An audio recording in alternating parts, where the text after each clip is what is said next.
Okay, so this is going to be a follow-up to what happened yesterday. I was on the phone with a friend of mine, and she was checking in to see how I was doing after the dog, deer, horror Disney episode I witnessed yesterday.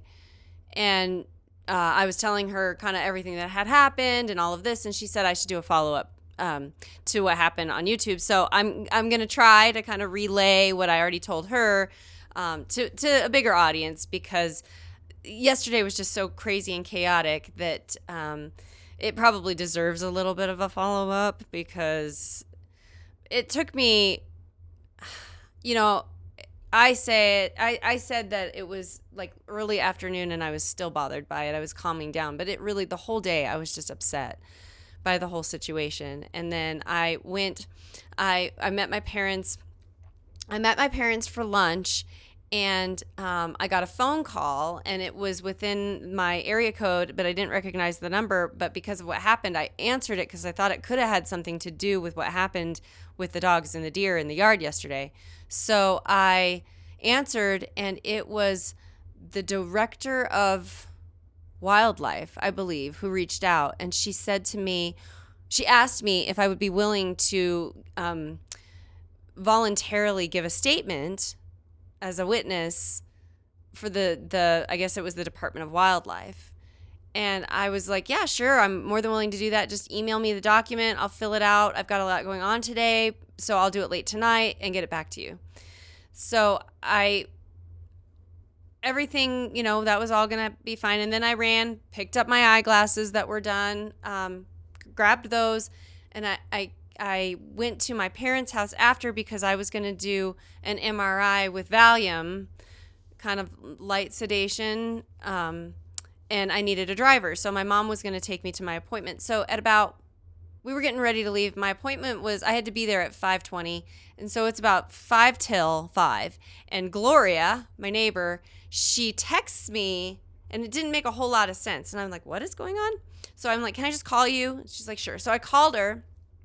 I was like, what is happening? What's going on? She said, the lady, the owner of the two mean dogs, was out in her yard screaming at the neighborhood that Karma, I don't like to use language on here, but that Karma is a bitch.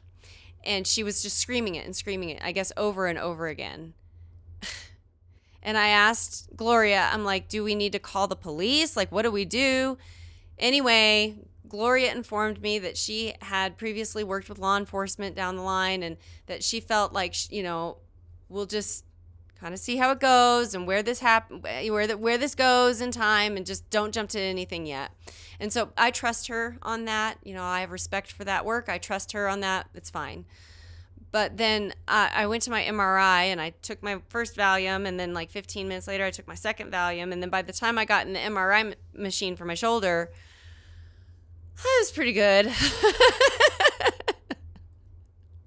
I don't know how else to word it. I was pretty good. So I did several things when I was in the MRI machine.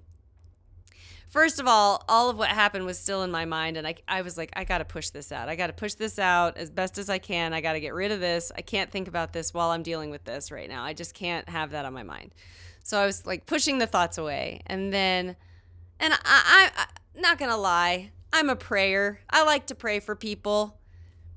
So I prayed for the lady back here, that my prayer is that she has somebody in her life who is reasonable and objective and calming and realistic, to help bring her down to kind of a calm, normal place.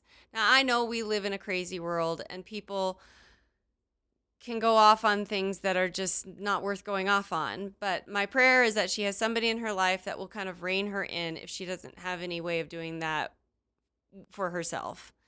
So I did that. And then I'm laying in the MRI, and I'm like, I'm just going to pretend I'm in a rocket. I'm going to pretend I'm going to space, because that's where if I could go, I'd go, right? So I'm laying there. I'm like, I'm in a rocket. And I'm listening to spa music, and I'm imagining like being right there next to Saturn and witnessing its rings. And then the sound of the machine is going, but I've got the spa music going. So I'm thinking, That's the sound that this moon makes, or that's the sound that that star over there makes. And then I would kind of travel in my mind to like a nebula, and then another sound would come on the machine for the scan and stuff, and I'm thinking, oh, that's a sound for this planet, or for that star, or that anomaly. So I was very content. So that I think the Valium MRI experience may have really had happened on the right day, because it kind of like was like, whew, just let that go. But then, of course, I had this worry about this neighbor and her anger and her upset. And I'm not going to lie, she's got every reason to be upset about the situation. We all are upset about the situation. I don't know that she has the full story about what happened. I don't know if she's seen any pictures or videos of the deer or the dogs. I know that Gloria took some video. I didn't. I was just too, like, in the moment of panic and trying to separate the threat from, the victim here. And I was just kind of in this mentality. I didn't even think to grab my phone or take video or anything. But I think she got some from her deck maybe before I even came outside and started like getting involved. So I had her email those to me. And I'm going to just be, one thing I was talking about with my friend on the phone before I made this video, who encouraged me to make this video. I think the word that we agreed on is vigilant. I just need to be vigilant about this person and these people. Like, I'm not going to, we have outdoor cameras, put fully charged batteries in them, aimed them that way. We have a doorbell camera. I'm not going to answer the door unless it's somebody that has an Amazon jacket or a package, or they're the postman that I recognize. Like, I'm going, or if they're invited, but if they're not invited, I'm not gonna put myself in a position where somebody can be, horrible to me, especially in my own home. So it's just kind of a matter of, I just need to be vigilant. But I am a lot more calm today. I filled out that document. I sent it back to the director of wildlife, and I sat in my chair and I meant to just like watch. I'm watching the current season of Blown Away, because I love glass blowing and stuff. So I'm watching it, and I started it.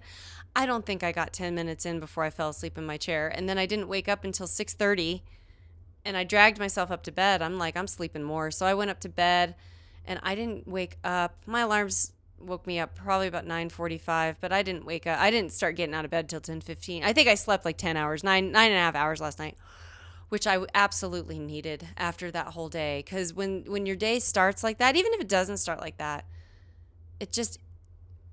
I think the best way I can word it is it knocked the wind out of me psychologically. And then later, when I got this text from Gloria that she was going berserk in the backyard, then it kind of amped everything back up again. So it's just like, I just needed to sleep and say some prayers about the situation and just kind of move forward. So today's a better day. I don't have any plans today. I don't have any appointments. It's a weekend day for me. I don't have anything going on. So I'm just going to kind of embrace that opportunity, because they don't come along very often. So I'm going to embrace that opportunity of just having peace. There was no barking this morning. I didn't hear any dogs today. Like, it's been peaceful. It's been quiet, which has been a huge assistant to my well-being and kind of my, I don't know if recovery is the right word, but kind of just being able to decompress from the entire thing. So all is well. If any big news comes up regarding this craziness that happened, I will definitely make another video about it. But in the meantime, this is where we stand. We're just going to have to see what comes out of this and where this goes, because it could go multiple directions. And I'm just very hopeful that it goes a reasonable, sensible direction, because that's just the best thing for all the animals and all the people involved. So I hope you guys have a great rest of your Friday, a wonderful weekend coming up. My friend that I just got off the phone with, it's her spring break, so she's going up to the mountains. She invited me to come and stay a night next week. There's a very good chance that I'm gonna take her up on that and go up there for a night and get away from all of this for a little bit, because it's just good timing to have that invitation out there. So to my friend who put that out there, Thank you so much. I appreciate it. So hopefully I'll see you maybe Wednesday or Thursday next week. But I hope everybody in the meantime has a great rest of your day, a good weekend, good weather, good spirits. I hope you're adjusting to the time change well. I'm doing pretty good. I'm feeling better every day. It's still there, but I've got things coming and an invitation to go to the mountains and take some, ATVs and go riding around and go on some walks and get away and in nature. That'll help exponentially. So looking forward to hoping to get to do that. So, all right. Well, that is it for me on this one, but you guys take care and we'll talk to you soon. Self-care is not selfish.